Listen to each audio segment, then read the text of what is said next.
Avengers doomsday का एक नया ट्रेलर ड्रॉप कर दिया गया है D23 एक्सपो के अंदर। बहुत ही इंटरेस्टिंग पॉइंट निकल के सामने आए हैं जो आपको मिस बिल्कुल भी नहीं करने चाहिए, उसी के ऊपर बात करेंगे। तो इस ट्रेलर में सू स्टॉर्म जो डूम के बारे में बताती है और उसके बाद डूम खुद जो कहता है, दोनों लाइंस को अगर आप साथ रख कर देखें तो कहानी काफी इंटरेस्टिंग हो जाती है। सू कहती है कि विक्टर पहले बहुत काइंड और केयरिंग था, लेकिन फिर उससे वो सब कुछ छीन लिया गया जिससे वो प्यार करता था। सू को लगा कि विक्टर सिर्फ भटक गया है, लेकिन उसे ये नहीं पता था कि वो अंदर से टूट चुका है। तो भाई सू की ये लाइन सुन के क्या आपको कुछ समझ में आता है? तो मैं आपको याद करवाता हूँ, फैंटास्टिक फोर फर्स्ट स्टेप के पोस्ट क्रेडिट सीन में हमें डॉक्टर डूम दिखाया गया था, जो सू के बेटे फ्रैंकलिन रिचर्ड के सामने बैठा हुआ नजर आता है। फेस नहीं दिखाया गया था, तो उसके ऊपर काफी थ्योरीज बनी थी कि डूम इस बच्चे को उठा के ले जाएगा, क्योंकि फ्रैंकलिन के पास ऐसी पावर्स हैं जो डॉक्टर डूम के बहुत काम आ सकती हैं और फ्रैंकलिन बहुत पावरफुल है बचपन में ही। लेकिन ये जो लाइंस हमें सुनाई गई हैं इस ट्रेलर में, जो सू बोलती है, तो इससे हमें ये बात समझ में आती है कि डूम और सू की मीटिंग हो चुकी है इससे पहले, या वो पहले से ही एक दूसरे को जानते थे उस यूनिवर्स में जहां पे फैंटास्टिक फोर है। लेकिन डूम ने फ्रैंकलिन रिचर्ड को नहीं उठाया, ना अगवा किया, ना कहीं लेके गया। अगर ऐसा कुछ हुआ होता तो सू जो बोल रही है डूम के बारे में, वो इस अंदाज में ना बोलती और उसकी दुख भरी कहानी यहाँ पे ना सुना रही होती। वो उसके लिए बहुत ज्यादा गुस्सा होती। तो इससे ये बात क्लियर हो जाती है कि डूम और फैंटास्टिक फोर का रिलेशन पहले से मौजूद है। तो डूम उनके यूनिवर्स से ही बिलोंग करता है, या अगर वो किसी और यूनिवर्स से भी आया है तो पहले सू के साथ वो मिल चुका है और अपनी कहानी, अपनी कथा उसे सुना चुका है। तो ऐसा कुछ हुआ है, इसीलिए सू उसके बारे में ये वर्ड्स बोल रही है। लेकिन एक बात क्लियर है कि डूम की फैमिली के साथ जरूर कुछ बहुत बड़ा हुआ है।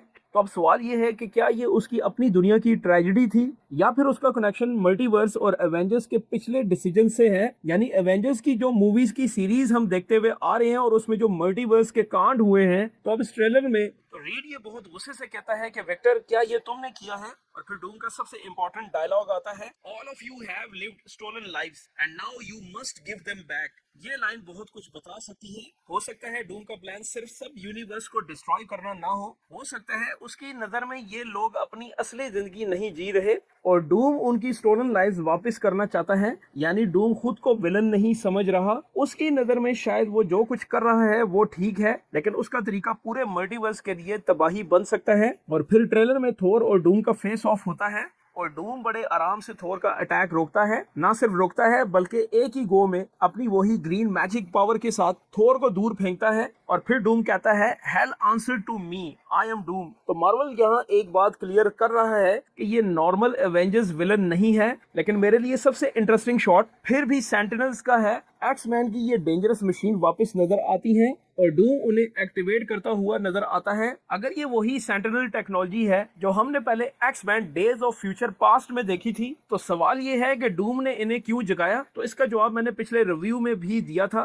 कि ये ऐसा हो सकता है कि अगर सामने Thor, Jean Grey, Sentry, Scarlet Witch और दूसरे पावरफुल हीरोज हैं, तो डूम अकेला इनसे नहीं लड़ेगा। वो इन सेंटिनल्स को अपनी आर्मी के तौर पे इस्तेमाल कर सकता है। और इन सेंटिनल्स की पावर तो तुम लोगों ने देखी हुई है एक्समैन के अंदर। पूरी एक्समैन की टीम मिलके भी इन्हें नहीं हरा सकती और इन्हें खत्म करने के लिए लोगन को पास्ट में भेजा जाता है और पास्ट को ही चेंज कर दिया जाता है ताकि फ्यूचर में ये सेंटिनल्स खत्म हो सके। तो इससे तुम अंदाजा लगा सकते हो कि ये सेंटिनल्स क्या कर सकते हैं। लेकिन एक फर्क है कि इस बार सिर्फ एक्समैन की टीम नहीं, इनके सामने एवेंजर्स भी होंगे। और जो ट्रेलर में सबसे इंपॉर्टेंट चीज दिखाई गई है वो यही है कि डूम वही एक पिक्चर के सामने खड़ा है जहां पे एक मदर और सन की पिक्चर है, और फिर हमें थोर की डॉटर स्टीव रॉजर के हाथ में बेबी ये भी दिखाया जाता है। तो इससे क्या चीज समझ में आती है? फैमिली, लॉस्ट लाइव्स और वो जिंदगियां जो किसी ने किसी की वजह से बदल दी। स्टीव का पास में जाकर अपनी जिंदगी बदलना भी इस स्टोरी का एक इंपॉर्टेंट पॉइंट हो सकता है, जिसके बारे में हम पहले भी बात कर चुके हैं। लेकिन अभी ये कंफर्म नहीं हुआ है कि डूम की फैमिली की ट्रेजेडी का डायरेक्ट कनेक्शन स्टीव या अर्थ 616 के एवेंजर्स से है। तो जो मैंने अपने पिछले रिव्यू में बोला था कि डूम इस मूवी में जो भी करेगा,